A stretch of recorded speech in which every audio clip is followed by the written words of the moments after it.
Dr. Laura Berman, and this is your love note on a very important topic, because if you are someone who has had a Me Too moment or has been a victim of any kind of sexual assault, sexual abuse, or sexual trauma, it doesn't have to destroy your sex life. You absolutely can have a very healthy and vibrant sex life. You often have to do some work to recover as part of that.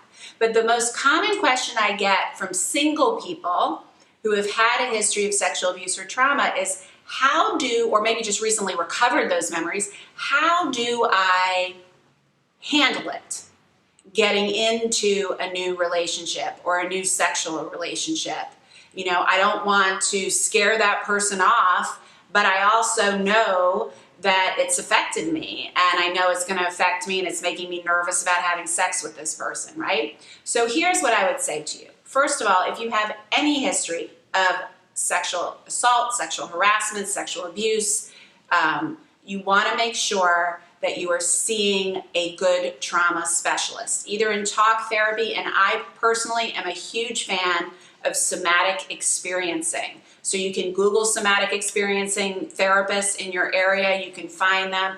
That kind of therapy, it kind of bypasses the thinking brain. It's not so much talk therapy, but it really helps release the trauma of the sexual abuse or trauma, and to help heal it really creatively and beautifully. I'm a huge fan of that. But either way, you definitely want to be dealing with it and get to the point where, yeah, there may still be some layers of the onion in there that are going to come out. There may still be some triggers, but you need to know what they are. For instance, if you were sexually abused or assaulted by someone with a beard, then you're going to know that when someone with a beard, maybe a partner who has a beard, starts kissing you or stimulating you, you may find that traumatizing, right? So it's good to know what acts, positions, personality traits, physical characteristics may trigger you, okay? And obviously you can work with those triggers in therapy, but I find that for most people who have a history of like this, you know, you can have a very vibrant sex life that you are in the driver's seat of, and that may mean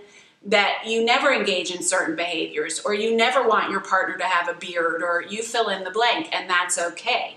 But this is why it's so important to know yourself and to know what you need sexually and emotionally before you try to get into a real relationship with someone else.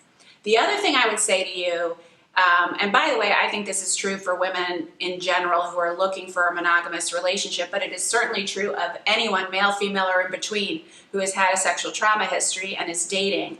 I do not suggest that you have casual sex, and I do not suggest that you have sex with someone before you really know them. And if you are someone who wants a monogamous relationship, do not have sex with anyone until both of you are sure that that's what you want, that neither of you is dating anyone else, and that you really want to pursue this relationship. You don't have to be ready to walk down the aisle when you have sex necessarily, but you want that commitment to be there. And so how do you manage that? Well, you know, you're dating, maybe you kiss or make out the first time and there's clearly some chemistry, and you just say to them, listen, I just want to tell you, you know, how I roll. I find you really attractive. I'm really enjoying spending time with you, but I don't have sex with anyone until I'm really clear that neither one of us wants to date anyone else, and we're really going to give this, you know, a monogamous relationship a shot. So that's the first thing you say. If they pass that test and they're like, okay, I'm cool with that, I can wait, and they keep wanting to date you and they're respecting your boundaries, and it looks like you're really getting close to monogamy, or they have already said to you, like, listen, I don't want to date anyone else, and you feel the same way, then you sit and you talk to them like, listen, you know, I want to share with you some really personal things that I don't share with a lot of people, but I really care about you. I feel like I can really trust you. We've made a commitment to each other. So I want to let you know where I stand. And you do this, by the way, before you have sex. And you tell them, you don't have to go into every detail unless you want to, but you tell them the gist of what happened to you and what you went through and how it affected you. And you tell them what you've been doing to heal. And you tell them what you have found helps or doesn't help. And, you know, so there are certain kind of sexual behaviors or sexual activities that just really still trigger me. It's not that I can't enjoy sex. It's not that I don't really love sex and don't want to have sex, but I just wanted you to know where I stand. Or I need to move really slowly, so I just want you to hold me, right? Or,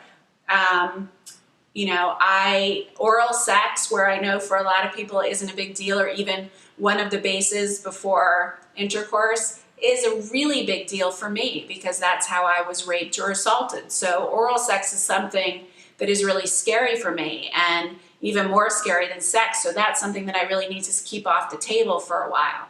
If that person is honoring those boundaries and working with you and tender with you and respectful to you, then that person can be your greatest ally in healing.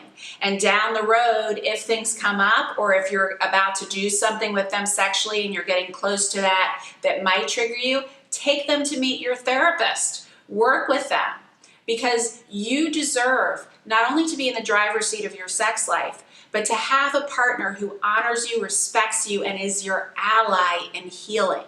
We all deserve that, but no one more than someone who has suffered a sexual abuse, trauma, or attack, okay? And if you have any other questions about that or anything else, you can always ask me here.